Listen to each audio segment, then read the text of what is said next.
Hi, this is Usher Intrater, and we're going to do a little mini-series, a mini-teaching of each one, a set of three, just a few minutes apiece, and talking about problems, challenges that the believers had in the first century, particularly as we see in the book of Acts. And what's interesting about that, for our congregations here in Jerusalem and Tel Aviv and around Israel, we have the exact same problems, the exact same challenges. So let's jump right into it. We see in Acts chapter 2 that the Holy Spirit fell upon the believers on the day of Shavuot, on the holiday of Shavuot.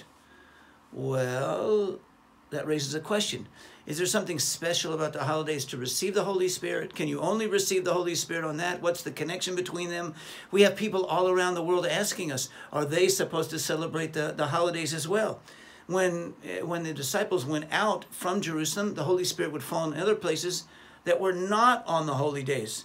So it wasn't clear they had the same set of discussions. I'm not here to give you the answer to that.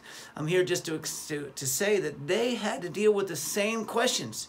So there was, let's just put it this way, there was a degree in which they did obviously respect the Jewish holidays, the biblical holidays as the origin, and yet there was freedom that it didn't have to be by the holidays when it went out to other nations.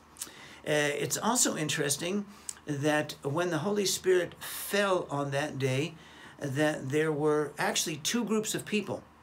There was an inner core of about 120 people that were Hebrew speakers, native Israelis, mostly from the Galilee, which were less religious, more simple. They had come up to Jerusalem. The whole group was basically a Galilean group. But around them was a group of around 3,000 people that have come up from all the nations of the world to celebrate the holiday. Some of them were Jews, some of them were converts, but they were all non-Hebrew speakers. They were speaking from different languages around the world. And that was on the first day. The scene looks like this. There's a minority of people that are native Hebrew speakers, and there's a larger group around them that are all different kind of foreign languages. But the smaller group of the Hebrew speakers are leading the meeting. Well, of course, because it's a Hebrew-speaking country and they're praying and teaching and reading from the Bible, it had to be. Well, we have the same challenge with us today. Most of our meetings here in Israel, the meetings are led by the Hebrew speakers, the Jewish people, the native Israelis, and yet the majority of the people in the room can be people of other languages. Now, at that day, on the day of Pentecost, God then gave them a miracle of that everyone heard the gospel in their own tongue, although the people were speaking Hebrew. But today, you can have that miracle sometimes, but then we have to ask the question, well, do we do translation? Do we not? How do we do it? How can we arrange a meeting that it's all being led by a minority of the group within it? Very challenging, and what can I say? They had the same set of challenges back then.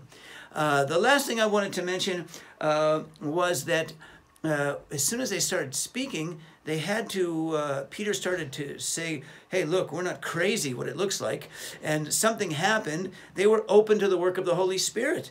And the same thing happens to us. When we have the Holy Spirit come us, we're not looking to do strange things. But sometimes the Holy Spirit comes on you and on the people, and something looks a little strange. So they were dealing with that same challenge of trying to explain to the people that they were normal, sane people that come to faith logically and morally in the Messiah, and yet the power of the Holy Spirit was on them. It looks a little strange. So they had to deal with those problems. Jewish feasts or not Jewish feasts, the issue of the bilingual or multilingual environment, and the issue of how do you open up to the Holy Spirit when sometimes it looks strange. Those are the first three things. We have a lot of other things to deal with, and we'll pick you up in the next teaching.